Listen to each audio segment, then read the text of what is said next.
Some loneliness makes noise. It announces itself through empty rooms and unanswered messages. But another kind lives quietly, almost invisibly, inside crowded minds, that it belongs to those who think deeply, constantly, those who replay conversations long after they end, those who notice what others miss and feel what others move past too quickly.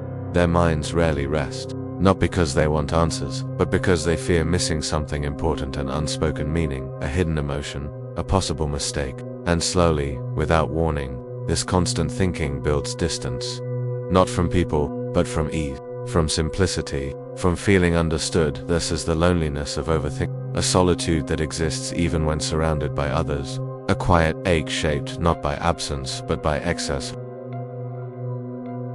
The loneliness of overthinking rarely arrives suddenly. It unfolds slowly, disguised as awareness, as intelligence, as care. It begins with noticing, a tone shift in someone's voice, a pause that lasts half a second too long, a smile that doesn't fully reach the eyes. The mind of an overthinker is always listening for echoes beneath the surface, not because it wants to judge, but because it wants to understand. And yet, the more it listens, the harder it becomes to rest. Thoughts layer themselves endlessly. One question gives birth to another. One memory opens a corridor of revisions. What was said becomes what should have been said. What happened becomes what might happen again. The present moment is rarely abandoned, but it is constantly interrupted. And somewhere in this mental movement, a quiet distance forms, that it shows up in conversations where the body is present, but the mind is elsewhere, monitoring reactions, replaying expressions, anticipating outcomes. Words are chosen carefully. Emotions are filtered before they are felt. Nothing is allowed to simply pass through. This is not a lack of connection. It is an excess of vigilance. Overthinkers are often deeply empathetic. They feel responsible for emotional atmospheres, for unspoken tensions, for invisible discomforts. Their minds scan for harmony the way others scan for danger, but this constant scanning comes at a cost. Because when the mind is always working, it rarely feels held. Loneliness does not come from being alone, it comes from feeling internally unaccompanied, from having thoughts that never settle long enough to be shared honestly, from sensing depth within but struggling to find a place where that depth can rest without explanation. In social settings, overthinkers often appear composed, attentive, even warm, but inside, there is a quiet separation. They are responding while also observing themselves respond. They are listening while also analyzing how they are being perceived. They are present, but never fully unguarded. This creates a strange kind of isolation, not dramatic, not visible, but persistent. The world moves quickly, conversations flow forward, emotions rise and fall naturally, but the overthinking mind lingers. It pauses, it holds on to moments long after others have let them go. And slowly, a belief forms, not consciously, but emotionally. That connection requires effort. That closeness demands constant awareness. That being understood means being precise, careful, controlled. So ease begins to disappear. Laughter becomes quieter. Spontaneity feels risky. Silence feels heavy rather than peaceful. Overthinkers often sense this loneliness without being able to name it. They may assume it comes from not meeting the right people, or from not saying the right things. But the loneliness does not originate outside. It lives in the gap between experience and processing, between feeling something and immediately explaining it, between wanting closeness and preparing for misunderstanding. The mind becomes both companion and barrier. At night, when the world finally grows still, thoughts become louder, conversations replay with forensic detail, expressions are examined, intentions are questioned, not out of insecurity but out of a desire to make sense of everything. And yet, no amount of thinking ever brings the relief it promises, because overthinking is not a search for answers. It is a search for safety. And safety, when pursued only through thought, becomes elusive.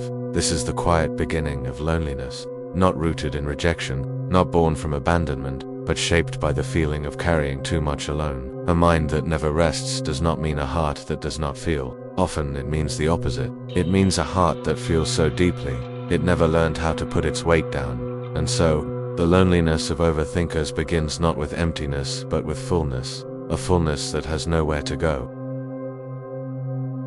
Overthinking rarely appears without a history. It is not a flaw that develops in isolation, nor a habit formed out of excess time or curiosity. More often, it is a quiet adaptation learned slowly, in moments that once felt necessary.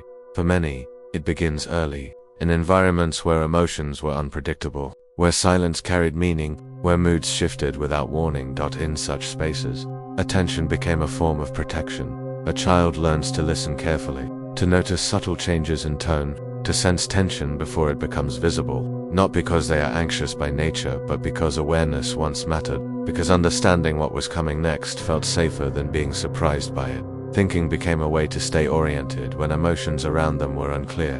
The mind stepped in to interpret. When reactions felt inconsistent, patterns were searched for. When reassurance was rare, anticipation became a substitute, and slowly, thinking transformed into vigilance. Overthinkers are often those who learned early that emotional safety was conditional, that being attuned, careful, and prepared could reduce harm or at least confusion. So they became excellent observers. They learned to read rooms, to sense shifts, to adapt quickly, but what begins as survival rarely announces when it is no longer needed. As life moves forward, the environment changes but the mind continues, operating as if uncertainty is still dangerous. It keeps scanning, keeps preparing, keeps replaying, because once, doing so felt essential.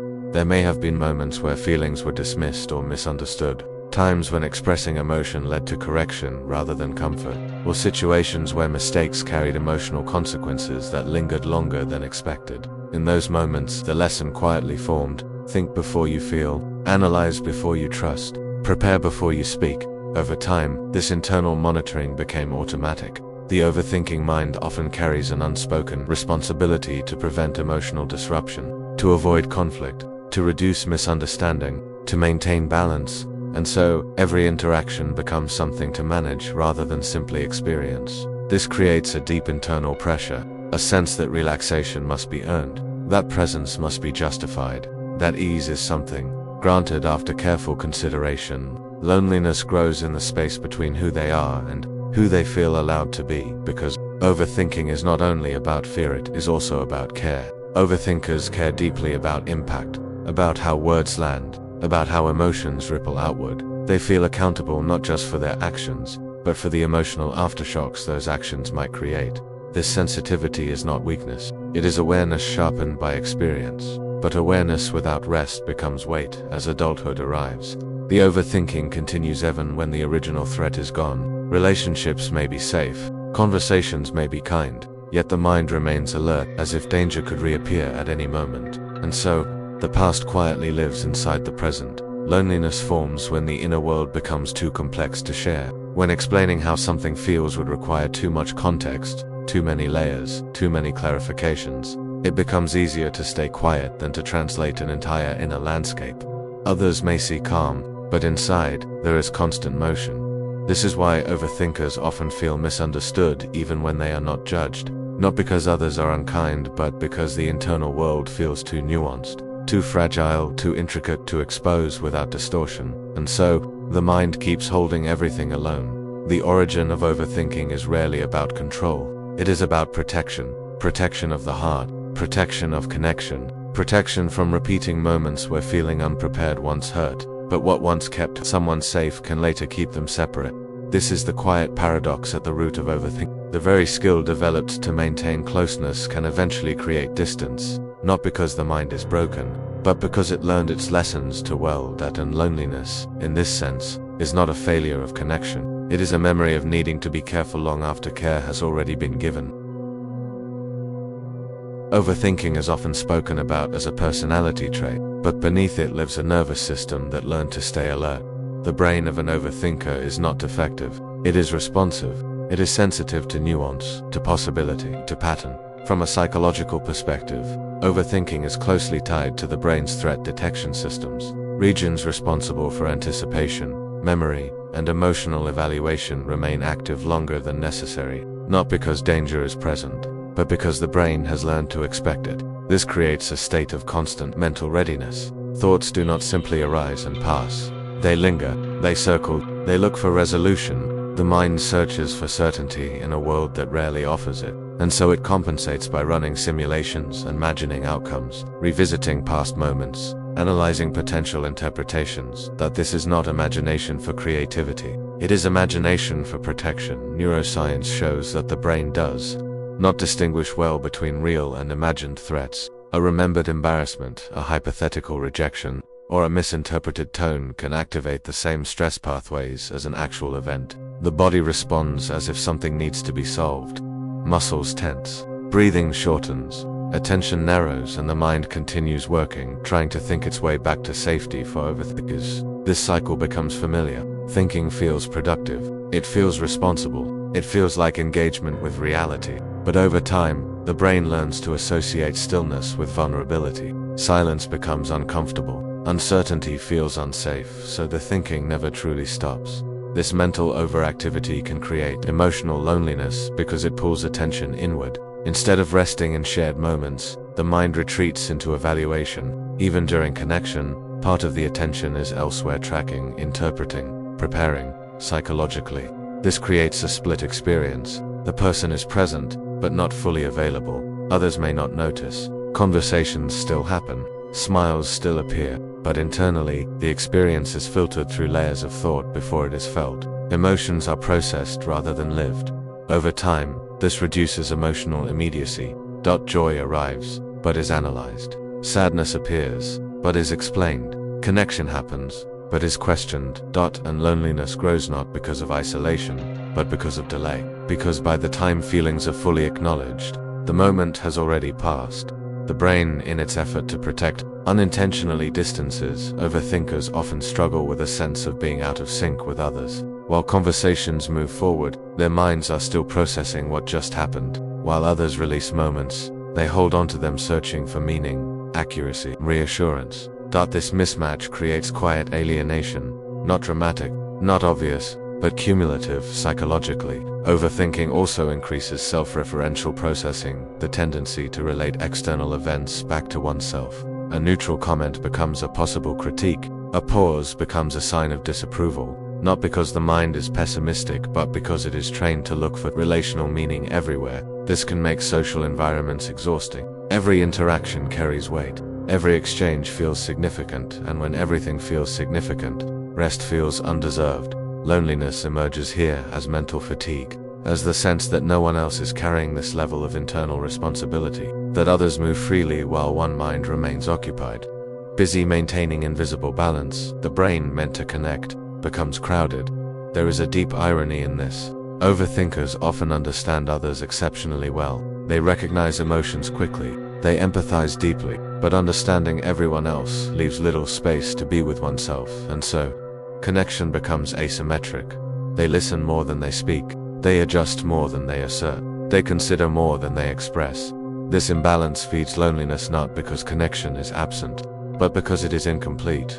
The overthinking brain is not broken. It is overworked, that it has learned to equate thinking with care, vigilance with love, preparation with safety. But no nervous system can remain on high alert indefinitely without consequence. And one of those consequences is quiet emotional separation. The feeling of being mentally alone, even when physically together. Thus is the science beneath the solitude. Not a lack of people, but a brain that never fully stands down. Always ready, always alert, always thinking. And slowly feeling less and less accompanied within itself. Within the overthinking mind, there is a constant negotiation, a pull between wanting to be seen and wanting to stay protected. Connection is desired deeply, but exposure feels risky. This creates an internal tug-of-war that rarely resolves. One part of the self longs for closeness, for ease, spontaneity, and shared presence. Another part stands watchful, evaluating every word, every expression, every emotional shift. And so, the self becomes divided. In relationships, this division often appears as hesitation. Thoughts are edited before they are spoken. Feelings are softened before they are revealed. Reactions are delayed while the mind checks for consequences. This is not dishonesty. It is caution shaped by experience. Overthinkers often carry an acute awareness of how quickly misunderstandings can form, how easily words can be misinterpreted, how fragile emotional alignment can be, and so, they learn to protect connection by controlling expression. But control, over time, creates distance. There is a quiet grief in wanting to say something but choosing not to, in feeling something deeply but deciding it may be too much, in sensing authenticity rising, but gently pushing it back down for the sake of harmony. Thus repeated self-silencing does not feel dramatic. It feels practical, responsible, even kind, but each unexpressed truth adds another layer between inner experience and outer life. Overthinkers often become skilled emotional translators. They can explain feelings logically. They can contextualize pain. They can articulate complexity with clarity. But this very skill can become a barrier, because emotions that are constantly translated are rarely fully felt. The mind steps in to manage what the heart has not yet finished experiencing. Vulnerability is postponed until it feels safe enough, precise enough, acceptable enough, and safety, in this framework, is always just a little further away. The inner conflict deepens when overthinkers sense that others may not want, or be able to receive their full emotional depth. Not because others are incapable, but because the overthinker fears being misunderstood, minimized, or seen as excessive, so they adapt. They become agreeable. They become emotionally self-sufficient. From the outside, this can look like strength, independence, maturity, but inside, there is often a quiet ache, the ache of carrying one's inner world alone. Over time, the self-protective part of the mind grows louder. It reminds them of past misunderstandings, of moments where openness led to confusion or distance. It insists that restraint is safer than expression, and the part that longs for closeness listens. This is not fear in its loudest form. It is fear refined into reason. The result is emotional isolation, not because connection is absent, but because it is curated. Only certain parts are shown. Only certain feelings are allowed through. The rest remain internal. This creates a specific kind of loneliness, one that cannot be resolved by company, one that does not disappear in conversation, because it comes from not being fully known, not even fully offered. There is also a deep exhaustion here. Maintaining this internal balance requires constant energy. The mind monitors tone, timing, and impact. It calculates emotional risk. It prepares explanations in advance. Connection becomes something to manage rather than something to inhabit, and slowly, desire and resistance coexist. The desire to be close, the resistance to being seen, neither side wins. Both remain active. This tension can make overthinkers feel emotionally tired in relationships, not because relationships are draining, but because being oneself feels conditional. And so, loneliness persists. Not from a lack of affection, not from absence of care, but from the ongoing effort of being careful. The inner tug-of-war does not end in withdrawal. It ends in partial presence, being there, but not entirely, sharing, but selectively, engaging, but cautiously. And while this protects against potential hurt, it also limits the possibility of deep emotional relief, because true companionship is not just about being together. It is about being unguarded, and for the overthinking mind, unguardedness feels like a risk it is never fully convinced is safe, so it waits. And in that waiting, loneliness quietly settles in, not as emptiness but as a longing held in check, a longing that has learned to stay quiet to survive. The turning point for overthinkers rarely arrives as a dramatic breakthrough. There is no sudden clarity, no moment where the mind finally falls silent. Instead, realization comes quietly. It arrives in small pauses, in moments of noticing rather than fixing, in the subtle awareness that thinking has been trying to do something else. At some point, the overthinking mind begins to recognize its own effort, not as a problem but as a pattern, a long-standing habit rooted in care, in sensitivity, in the desire to prevent pain before it appears. This realization softens something. For the first time, the mind is not asked to stop, it is simply seen. There is a gentle understanding that thinking has never been the enemy. It has been attempting to keep connection safe, emotions manageable, outcomes predictable. It has been carrying responsibility for far too long.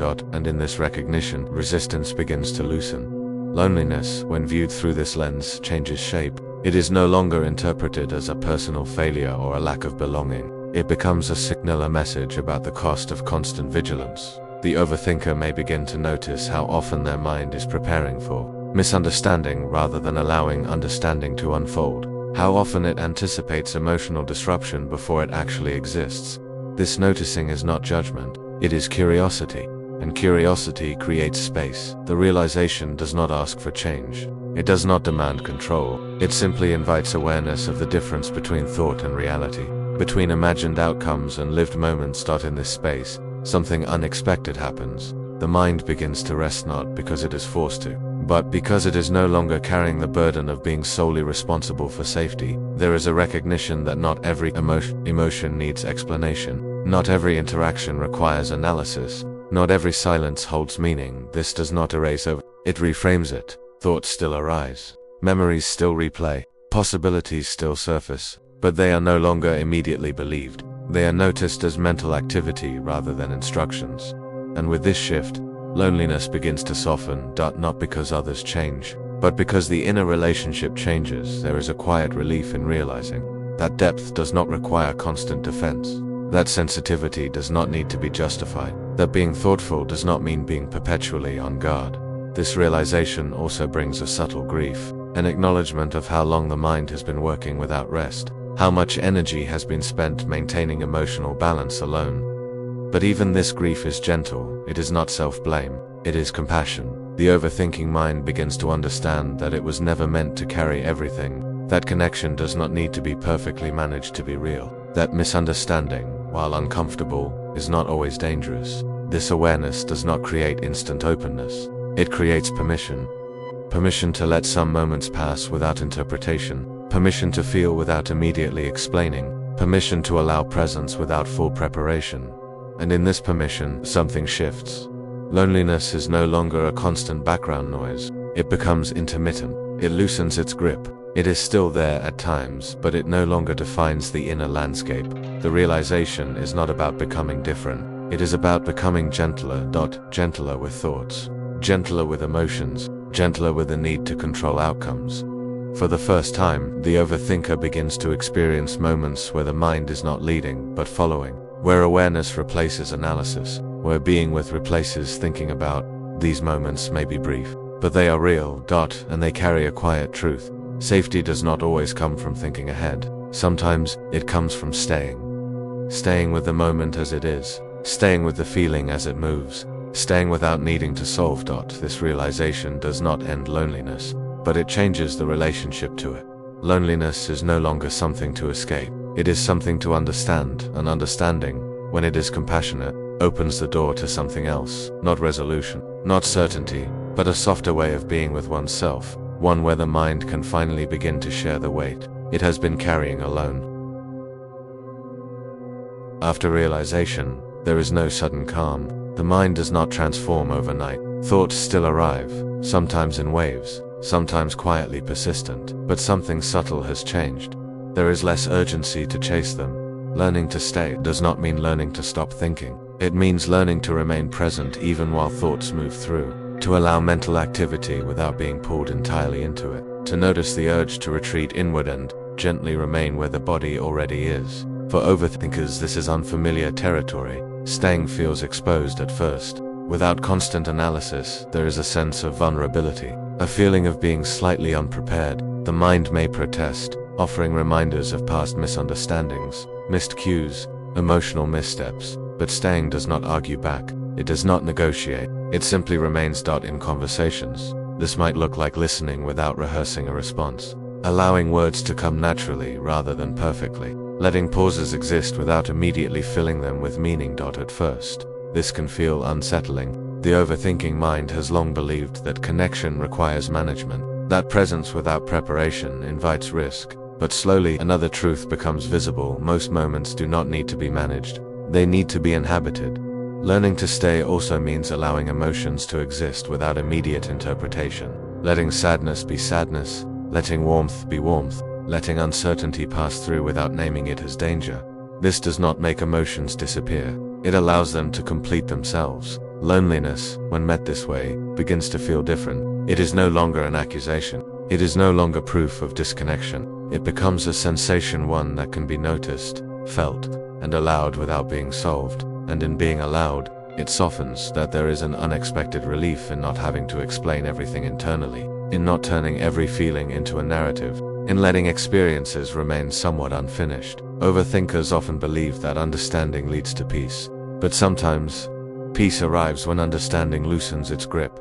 Learning to stay also involves trusting moments of connection without dissecting them. Afterward, accepting that a shared laugh does not need analysis, that a kind exchange does not require review, that being seen, even briefly, is enough. This trust develops slowly. It is not blind. It is experiential. The more moments are allowed to stand on their own, the more the nervous system learns that presence is not dangerous, that safety does not always depend on foresight. This does not mean misunderstandings disappear. It means they are no longer catastrophic. The overthinking mind begins to see that connection can survive imperfection, that closeness does not require constant calibration, that being human includes being unclear, incomplete, occasionally awkward, and this realization creates space for rest.